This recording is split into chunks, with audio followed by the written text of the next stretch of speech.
For your test corrections, if you want to retake the quiz, you have to fill out the corrections form. You have to write out the problem. Then you have to write out how you did the problem incorrectly, how to do the problem correctly, and then state why you did the problem wrong in a complete sentence. This should not be an easy thing. This should make you think. This should be a pain in the butt, so next time, those of you who chose not to do your work before the quiz realize it's just easier to do your work before the quiz. And for those of you who did do your work before the quiz and didn't do well, hopefully this will just help you learn it better. So, problem number 1. Sketch a graph that represents the situation. A person travels at a constant speed and then slows down. Now they're already traveling, so it's going to start up here because their speed's already going, constant straight across, and then they slow down. Okay? B, a person hikes to the top of a mountain. So we're going to say their elevation is sea level, which would put them right here. They hike to the top, so their elevation goes up, and then they hike back down.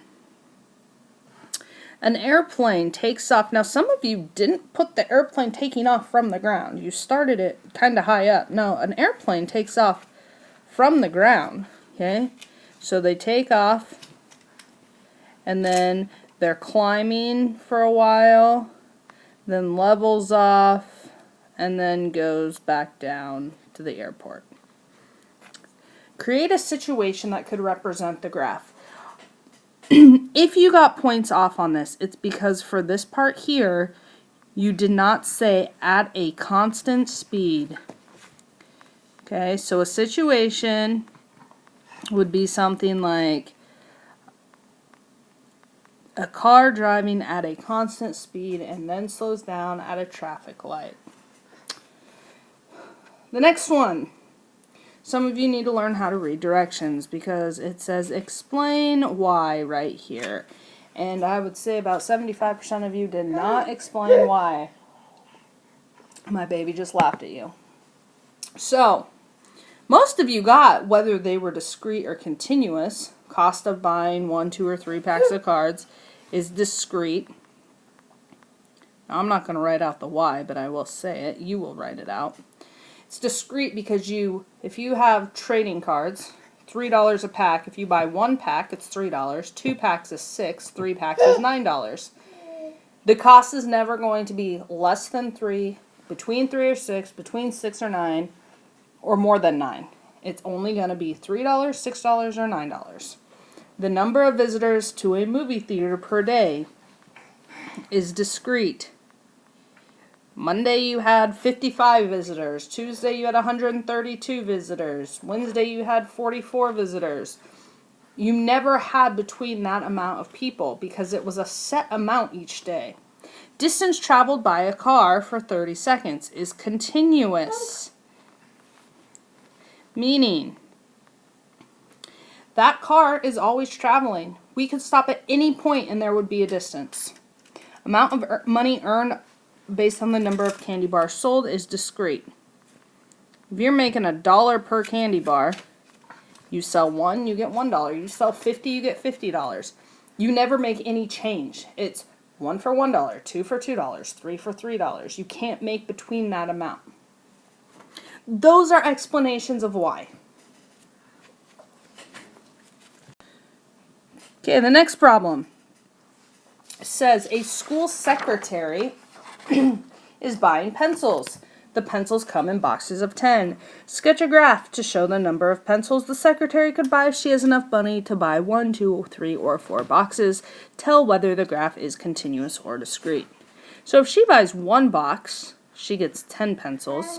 If she buys 2 boxes, she gets 20 pencils. 3 boxes, she gets 30 pencils. And 4 boxes, she gets 40 pencils. She never gets 15 pencils. She can only get 10, 20, 30, or 40. She cannot get another amount of pencils based on 1, 2, 3, 4, 5, 6 boxes. Okay, she can only get her pencils in packs of 10. So it is discrete, meaning we don't connect those dots because the only answers we can get are where those dots lay. Having a line to connect those dots would mean that, sure, we could get 15 pencils or we could get 22 pencils. That's not the case. We can only get them in increments of 10. State the domain and range. If you have a graph, you are going to have the less than or equal to sign in your domain or range. You are not just giving me points. So the domain has a little squiggle. We go from the furthest left to the furthest right. The furthest left is -3. It doesn't clarify whether it's less than or equal to. If it doesn't clarify, it's less than or equal to x, because domain goes with x, is less than or equal to the furthest right, which is 3. Then we have the range, which applies to our y values. We go from the furthest bottom point to the highest point. So lowest to highest.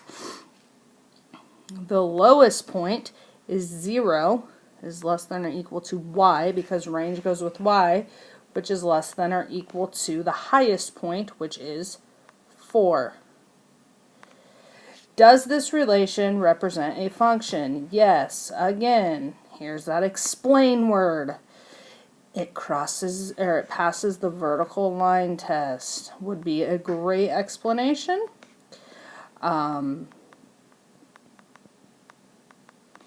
Another one would be every x value has a different y value.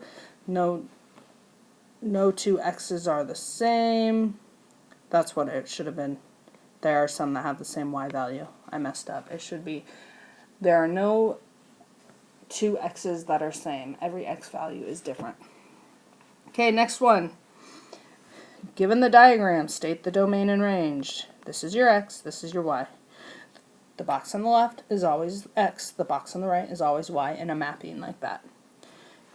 Domain is your x's, 2 and 4. Range is your y's, 3, 5, and 7. Does this represent a function? No. Explain. This 2 goes to 3 and it goes to 5. So you could write that as 2, 3, 2, 5. So we have a repeating x value.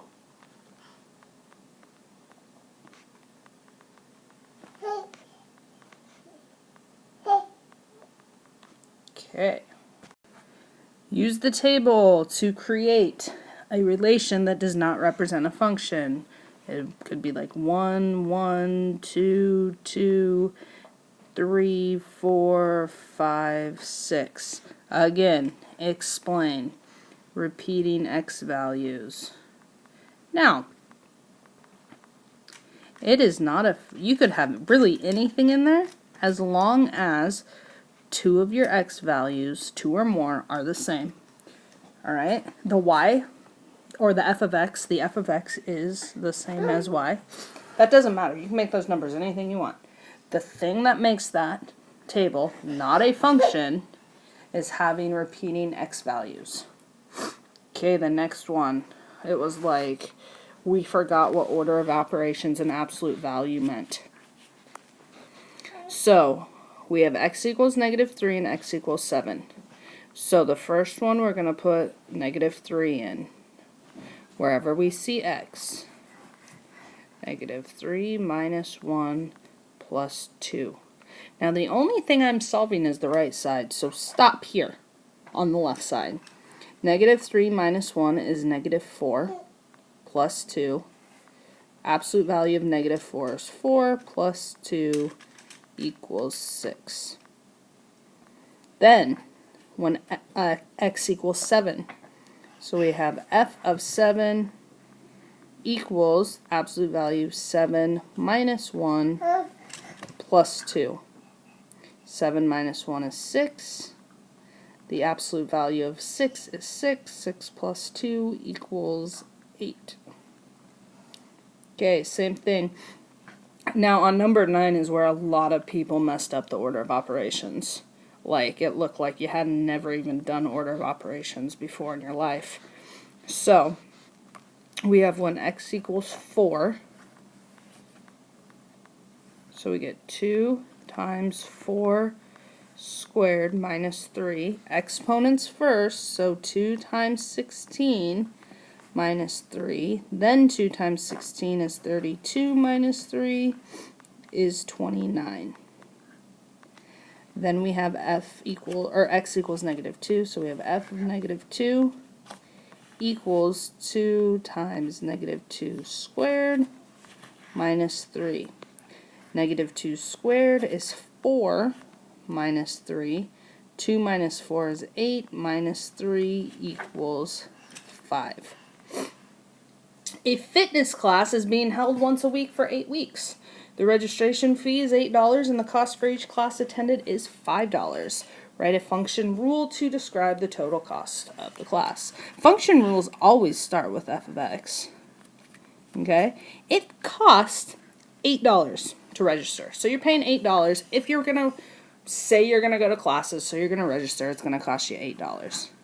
Plus $5 for every class you attend.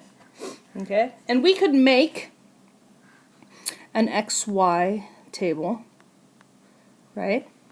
And we could say we're going to go, and it's once a week for 8 weeks, so our x value is going to go up to 8. 0, 1, 2, 3, 4, 5, 6, 7, 8. Okay? Draw these. So, if you decided you weren't going to go to any classes, but you still paid the registration fee, you're going to pay $8. One class, you're going to pay $13. 2, you're going to pay $18. 3, you're going to pay $23. 4, you're going to pay $28. 5, you're going to pay $33 total. If you went 6 weeks, you're going to do $38. 7 weeks, you're going to pay $43. And 8 weeks, you're going to pay $48. I got those by substituting each x value in for x, multiplying by 5, and adding 8. So, a domain, which is our x value, could be 0 is less than or equal to x, which is less than or equal to 8. You can go between 0 and 8 weeks. You can't go more, you can't go less. The range, which is your y value, which is what you're going to pay, is you're going to pay at least 8 y. So 8 is less than y, which is less than, and the most you're going to pay is $48 if you go all 8 weeks. Okay? That's how we want to see your domain and range. We don't want to just see lists. The only time we want to see lists is if it's a mapping, like on the previous page on number 6. Okay, if it's a diagram or a mapping, a list is fine. Anything else, we want this kind of stuff. That's what algebra looks like.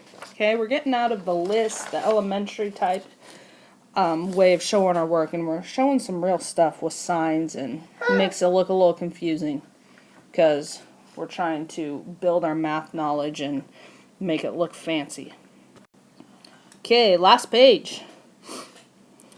We're looking at our x's and our f of x, which remember is just y, and we're trying to find the pattern. We're trying to see if there's a relationship. So, to get from negative 4 to positive 1, we add 3. To get from negative 3 to 0, we add 3. To get from negative 2 to 1, we add 3. To get from negative 1 to 2, we add 3. So that is the relationship or the pattern. So we would get f of x equals, in order to get to f of x, we have to take x and we have to add 3 to it. Now a lot of you got that right. Some of you did not. Last one, Becky has $350 in her checking account. Each month she pays a $50 self-bill.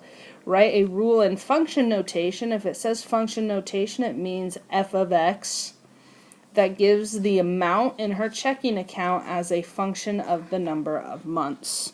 So, good old Becky has $350 in her checking account, right? However, each month she pays $50 for a cell phone bill. So because she pays her cell phone bill, we're subtracting $50 per month. Okay? Now, we can set up a table just like we did on question 10 with X and Y values. Right? So, after 1 month, because we know she's paying, right? So after 1 month, she's going to have $300. After 2 months, she's going to have $250. After 3 months, she's going to have $200. After 4 months, $150. 5 months, $100. 6 months, $50. And 7 months, she's going to have 0. Now, if you want to start at 0 and 350, that's fine. Okay? So, for your domain, which is your X values, if you started at 0, you would have 0 is less than or equal to X, which is less than or equal to 7. Okay? Your range, which is your Y values, if you started at 0, you would have 0 is less than or equal to 350, I'm excited to be done with this video and get on with my life.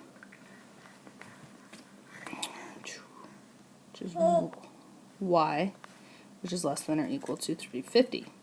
Now, if you started at 1, so this is a 0 start. This is if you started at 1. So if you started at 1, your domain, which is your X values, it's going to be 1 is less than or equal to X, which is less than or equal to 7. And your range, which is your Y values, is going to be 0 is less than or equal to Y, which is less than or equal to 300. Okay? So, some of you did this one. Some of you did this one, depending on your interpretation. That's why it's not marked wrong, because that is a problem that could be interpreted in 2 ways. So I wasn't going to take points off because of your interpretation. When I interpreted it 1 way, and then I looked at it and said that could be interpreted the other way. So, if you didn't have either one of those, though, it was wrong. Or if you put it in some type of list form, I might have taken a point or 2 off. So hopefully you wrote out what you did. You wrote out how to do the problem right. And you wrote out how to fix your mistakes in a sentence or 2. If you did those 3 things for every problem you got incorrect, then you can retake your quiz tomorrow, and hopefully you've done the homework this week on the days where you had work days. But you have to turn in this paper in order to do a retake, as well as your test. So your quiz and your retake should be stapled together for me.